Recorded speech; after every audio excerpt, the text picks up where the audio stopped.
Bonjour à toutes et à tous.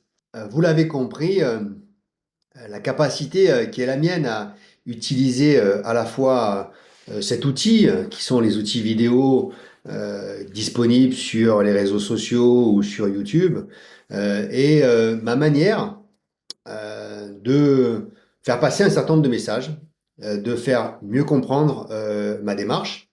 Et avant, bien évidemment, d'entamer une démarche de campagne électorale beaucoup plus classique, il y avait un certain nombre d'éléments que je souhaitais aborder avec vous, que j'ai appelé la méthode Capobianco. Alors, n'imaginez pas une seule seconde que c'est le manque d'humilité qui me conduit à appeler ça la méthode Capobianco, mais c'était parce que tout simplement, je vais vous parler de moi, je vais vous parler de ma démarche, je vais vous parler de ce qui fait, on va dire, les éléments qui me structurent.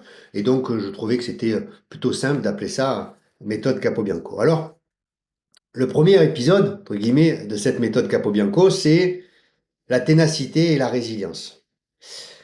Voilà ce qui fait partie de ma méthode, puisqu'il faut être tenace et il faut être résilient quand on fait de la politique et plus particulièrement de la politique locale.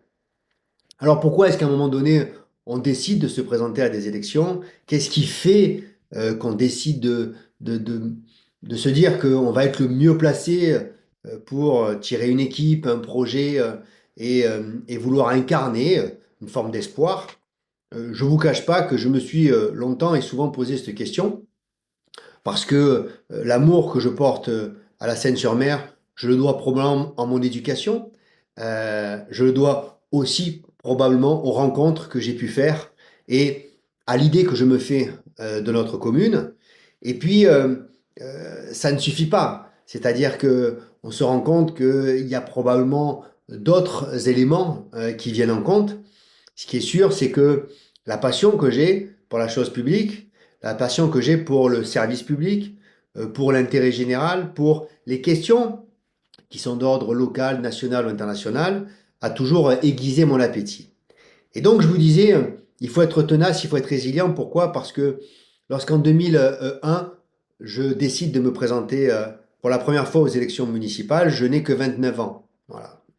Et donc, c'est vrai que se présenter à une élection, avoir 49 colistiers déjà, en alternance homme-femme, la parité existait déjà, sur une commune de plus de 60 000 habitants, qui est la deuxième commune du Var, fondamentalement, il faut être, je ne sais pas comment on pourrait dire, un peu fêlé peut-être, non?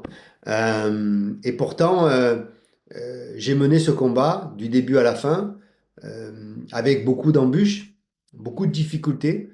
J'ai toujours beaucoup de plaisir à rappeler que oui, le premier prêt de ma vie, premier prêt bancaire, je l'ai fait pour financer une campagne électorale. Euh, donc, quelque part, oui, ça m'a appris la ténacité. Puis, cette ténacité, elle m'a permis non seulement d'être élu, mais de continuer à vouloir incarner un projet, ce qui m'a permis de me présenter en 2008, ce qui m'a permis aussi de me présenter en 2020 en étant un colistier de la liste de la coalition. Et donc la ténacité, ça veut dire quoi? Ça veut dire que j'ai 52 ans, mais je peux vous dire que probablement, tant que, comme on dit, Dieu me prêtera vie, et tant que mon environnement familial, mon épouse, mes filles, mes amis, ceux qui sont proches, ne me dissuadent pas, je crois que cette ténacité sera le fil de mon engagement politique. Je lâcherai pas. Voilà, je ne suis pas du genre à lâcher. Et c'est important que vous compreniez bien ça dans la démarche qui est la mienne. Et puis, il faut être résilient. Pourquoi? Parce que la vie est probablement une succession d'abord de beaucoup d'échecs et de quelques réussites. Et donc, la résilience, c'est la capacité à rebondir aussi après des difficultés. Et je me rappelle très bien de la campagne de 2008 qui a été très fondatrice, beaucoup plus que celle de 2001, puisque dans cette campagne qui a été un peu une campagne éclair, qui était un peu bizarre, j'avais décidé d'interpeller les Sénois sur, pour moi, le seul projet qui devait être fait à la Seine et qui structurait tout, qui était le projet du pont. Voilà. Et donc, je me suis battu pendant plusieurs mois pour populariser cette idée et je ne parlais que du pont. Et le résultat a été sans appel, puisque j'ai fait le pire score de toutes les listes. J'ai fait 3,5, je crois. Pire que l'extrême gauche. Et c'est pour vous dire.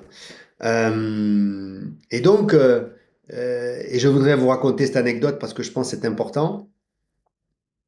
Quand le soir du premier tour, il y a les résultats et que on va à la bourse du travail et qu'on traverse cette bourse du travail qui est plutôt remplie avec des personnes qui vous félicitent avec un regard condescendant, excusez-moi, euh, et qui évidemment vous font des petits clins d'œil en disant, t'as été bien un bouffon et finalement ton score est extrêmement bas et tout à fait ridicule. Bah, normalement, ça ne relève pas, quoi. Voilà. Normalement, on rentre à la maison, on rembourse le deuxième crédit qu'on a fait, et puis on passe à autre chose. Euh, Bah, ça n'a pas été mon cas. Et donc, ça a mis du temps. Ça m'a permis de réfléchir aussi pour faire les choses de manière différente. Et puis, ça m'a permis de bien comprendre que les ingrédients qu'il fallait réunir probablement pour réussir une campagne électorale, ben, je n'avais pas été en capacité de les réussir, de les réunir en 2008. Et donc, c'est pour ça qu'en 2020, quand Jean-Pierre Collin m'a demandé, enfin 2019, quand Jean-Pierre Collin m'a demandé de rejoindre la coalition qu'il formait avec Nathalie Biquet, je crois avoir apporté quelques éléments pour nous permettre de gagner et de gagner avec un très beau score. Donc, la ténacité et la résilience, voilà les premiers éléments de la méthode Capobianco. Allez, au revoir.